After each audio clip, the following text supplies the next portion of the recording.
सगड़ी विधानसभा में जगह जगह हुआ सदर सांसद का स्वागत। अपनी भोजपुरी को संविधान की 8वीं अनुसूची में शामिल कराने का प्रयास किया जा रहा है और ऐसा विश्वास है कि प्रधानमंत्री जी के नेतृत्व में अति शीघ्र यह शुभ सूचना भोजपुरी भाषियों को मिल जाए। यह कहना था आजमगढ़ सदर सांसद भोजपुरी सुपरस्टार दिनेश लाल यादव निरहुआ का। वह सोमवार को सगड़ी विधानसभा के जीयनपुर में पत्र प्रतिनिधियों के सवालों का जवाब दे रहे थे।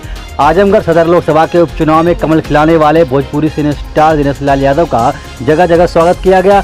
इसी क्रम में सदर सांसद का सगड़ी विधानसभा में भ्रमण कार्यक्रम था। अनजान सहित बखालित सगड़ी तहसील के बाद जीयनपुर बाजार में भाजपा कार्यकर्ताओं ने जबरदस्त स्वागत किया।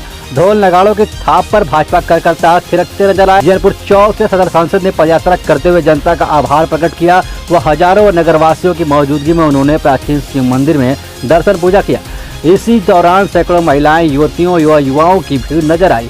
भाजपा कार्यकर्ता ज्ञान मिश्र के आवास पर आयोजित प्रेस वार्ता में जब पत्र प्रतिनिधियों ने यह प्रश्न किया कि अब तो तमाम भोजपुरी के सिनेस्टार संसद में पहुंच चुके हैं, ऐसे में भोजपुरी को 8वीं अनुसूची में शामिल कराने की मांग कब पूरी होगी, जिसका जवाब देते हुए सदर सांसद ने कहा कि हमारे दो बड़े नेताओं मनोज तिवारी जी व रवि किशन जी इस बात पर प्रधानमंत्री जी से वार्ता की है। कुछ तकनीकी समस्याएं, कई भाषाएं के आवेदन पड़े हैं। आशा है कि प्रधानमंत्री जी के नेतृत्व में शीघ्र ही भोजपुरी 8वीं अनुसूची में शामिल होगी। अपनी विजय का श्रेय उन्होंने भाजपा कार्यकर्ताओं व प्रदेश की डबल इंजन सरकार की कल्याणकारी योजनाओं को दिया। उन्होंने कहा कि उनकी जीत नीतियों की जीत है। आजमगढ़ के विकास के सवाल पर उन्होंने कहा कि अब तक जितने लोग भी यहां से जीत कर गए, उन्होंने केवल धोखा देने का काम किया है। सांसद के रूप में अपनी प्राथमिकताओं पर बात करते हुए उन्होंने कहा कि जनपद का विकास उनकी पहली प्राथमिकता होगी व आजमगढ़ में सबसे पहले आजमगढ़ के अंदर की सड़कों पर काम होगा। इस दौरान आजमगढ़ ब्लॉक प्रमुख प्रतिनिधि मनीष मिश्रा, ज्ञानेंद्र मिश्रा, ज्योति मिश्र, हमार गंडे मिश्र, मनोज जायसवाल, मनोज श्रीवास्तव, जेपी सिंह, चंद्रशेखर सिंह, दिवाकर सिंह, नागेंद्र पटेल, शिव गोपाल जायसवाल, रूपम तिवारी, संजय मोदनाल,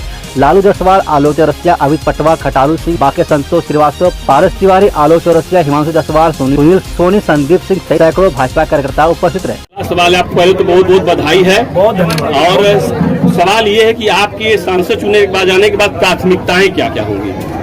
प्राथमिकता तो यही कि आजमगढ़ में रह के आजमगढ़ के लिए काम किया जाए और आजमगढ़ में कुछ हुआ ही नहीं। जो प्रतिनिधि का काम होता है वो किसी प्रतिनिधि ने किया नहीं। जिसको भी हमारी आजमगढ़ की जनता ने चुना वो या तो छोड़ के चले गए या तो कभी आए नहीं। तो मुझे लगता है कि मेरी प्राथमिकता यही है कि मुझे जनता ने सेवक चुना है। 1.5 साल मौका है मेरे पास, तो मैं 1.5 साल आजमगढ़ में रह के और आजमगढ़ की समस्याओं पे काम करना चाहता हूँ। जी, आप भोजपुरी के सबसे बड़े सुपरस्टारों में गिने जाते हैं और भोजपुरी के तमाम सुपरस्टार संसद में पहुंच चुके हैं, लेकिन संविधान की 8वीं अनुसूची में भोजपुरी को स्थान नहीं मिल पाया। इसके लिए आप क्या करने वाले हैं? उसके लिए हमारे दोनों बड़े भैया ने अर्जी लगाया था, रवि किशन जी ने भी और हमारे मनोज भैया ने, पर कुछ टेक्निकल वजह से वो रुका हुआ है। कई भाषाओं का एक साथ में गया हुआ है, तो मुझे लगता है कि ज़्यादा समय नहीं लगेगा। अब तो मैं भी पहुंच ही गया हूं, तो हम तीनों भाई आवाज़ उठाएंगे और मुझे लगता है बहुत जल्दी हम लोग करा लेंगे, क्योंकि पूजनीय प्रधानमंत्री जी ने भी आश्वासन दिया है कि जल्द ही भोजपुरी 8वीं अनुसूची में शामिल हो जाएंगे। आप अपनी विजय का श्रेय किसे देना चाहेंगे? मैं डबल इंजन की सरकार को देना चाहूँगा। डबल इंजन की सरकार ने जो कल्याणकारी योजनाएं चलाई, जो किसानों तक लाभ पहुंचा, जो गरीबों तक लाभ पहुंचा, तो कहीं न कहीं इसीलिए आजमगढ़ ने डबल इंजन की सरकार को भरोसा जताया, विश्वास जताया कि 1.5 साल का मौका हम देंगे भारतीय जनता पार्टी को। और जो हमारे आजमगढ़ की सम्मानित जनता है, जो रात दिन लगी रही, आशीर्वाद देती रही, और जो मेरे भारतीय जनता पार्टी के संगठन के लोग हैं, जो पार्टी के लोग हैं, वो रात दिन उनको लग रहा था कि निरहुआ नहीं, वो खुद चुनाव लड़ रहे हैं। तो ये सब सारी चीजें थी जिसकी वजह से हम लोग यहाँ पे कमल किया। बस अंतिम सवाल ये है कि आजमगढ़ में आपका पहला काम क्या होगा? आजमगढ़ में जो मेरा पहला काम है वो मैं पूजनीय महाराज जी तक भेज चुका हूँ। वो है आजमगढ़ का मास्टर प्लान। सबसे पहले मास्टर प्लान बनना चाहिए और उसके बाद जो है जितने सड़कें हैं, जितने पुल हैं, वो सब हमने महाराज जी को दे दिया था, गया था मैं तभी। और डीएम सर को आदेश भी आ चुका है, वो सब एस्टिमेट मंगवा रहे हैं, बनवा रहे हैं और बहुत जल्दी काम आपको दिखने लगे। सड़कों और गड्ढों का काम प्राथमिकता में तुरंत होगा, क्योंकि सबसे बुरी हालत सड़कों की है। क्योंकि जो पूरे प्रदेश में जो सड़कें बनी, पूर्वांचल एक्सप्रेसवे बना, वो तो उससे आजमगढ़ को जोड़ा गया, लेकिन आजमगढ़ के अंदर जो सड़कें हैं उनकी हालत बहुत खराब है। पहले उस पर काम करना है। बहुत बहुत धन्यवाद। धन्यवाद।